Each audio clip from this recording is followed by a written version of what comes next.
Hello and welcome friends, कैसे आप लोग।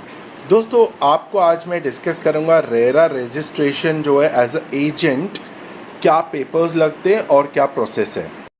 दोस्तों, रेरा रजिस्ट्रेशन करने के लिए एज अ एजेंट आपको जो है वो बेसिक ये डॉक्यूमेंट्स लगेंगे जो स्क्रीन पे दिख रहे हैं। मैं आपको एक्सप्लेन कर रहा हूँ। जैसे सबसे पहले आपको आपका पैन कार्ड चाहिए, ठीक है। पैन कार्ड आपके पास में है तो ये, अगर आप प्रोप्राइटरशिप हो, एज अ प्रोप्राइटर रजिस्टर कर रहे हो तो आपका खुद का पैन कार्ड होगा, आपका खुद का आधार कार्ड है। इसके अलावा आपका खुद का फ़ोटो है। ऑफिस एड्रेस, अगर आप घर से कर रहे हो तो घर का एड्रेस भी दे सकते हो, ऑफिस का भी दे सकते हो अगर आपने ऑफिस रेंट पे लिया है तो। बहुत सारे एजेंट्स जो है वो घर के एड्रेस से करते हैं, आप भी अपने घर के एड्रेस से कर सकते हो, लेकिन इसके अंदर आपको कुछ डॉक्यूमेंट्स देने होंगे। अगर आपका घर रेंट पे है तो उसके अंदर अगर लिखा हुआ है कि वो फॉर रेजिडेंशियल पर्पस ओनली है तो फिर वो एग्रीमेंट पे आपको रेरा रजिस्ट्रेशन मिलना मुश्किल है। अगर घर आपका ओन्ड है, जैसे आपके पिताजी के नाम पर है, तो आपको जो है वो पिताजी का एनओसी लगेगा और उनका पैन कार्ड का कॉपी भी देना होगा ताकि ये वेरीफाई हो कि उन्होंने ही उस एनओसी पे साइन किया है। तो जैसे कि मैं बता रहा था, रेंट एग्रीमेंट, अगर आपको भी अपना रेरा रजिस्ट्रेशन करवाना है तो स्क्रीन पे दिए हुए नंबर पे आप हमें कांटेक्ट कर सकते हैं।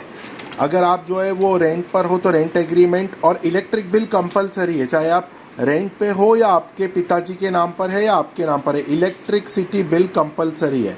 लेटर हेड, उसके बाद ये तो बेसिक केवाईसी डॉक्यूमेंट्स हो गए। अब स्टार्ट होता है लेटर हेड। आप अपना जो रियल एस्टेट एजेंसी है उसका लेटर हेड देंगे, रिसिप्ट देंगे। क्रिमिनल केस नहीं है आप पे कोई, इसका एक डिक्लेरेशन देंगे, ठीक है। कॉम्पिटेंसी सर्टिफिकेट देंगे। कॉम्पिटेंसी सर्टिफिकेट जो है कुछ ऐसे होता है, ये सर्टिफिकेट जो है आप 5,000 रुपये फीस दोगे और फिर कोर्स करोगे, पूरा सीखोगे तो ये मिलता है।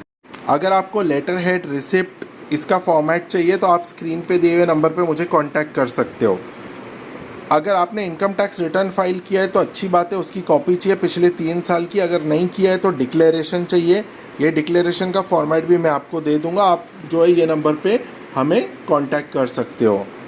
उसके बाद में आपने रेरा का एग्ज़ाम दिया है या नहीं, ये जानकारी, आपको एक्सपीरियंस है या नहीं, नहीं भी है तो कोई चिंता नहीं। आप अगर किसी और स्टेट में रजिस्टर किया है तो आप उसका भी जानकारी दे सकते हैं। रेरा की सरकारी रजिस्ट्रेशन फ़ीस 10,700 है, जो आप डायरेक्टली जीपे से गवर्नमेंट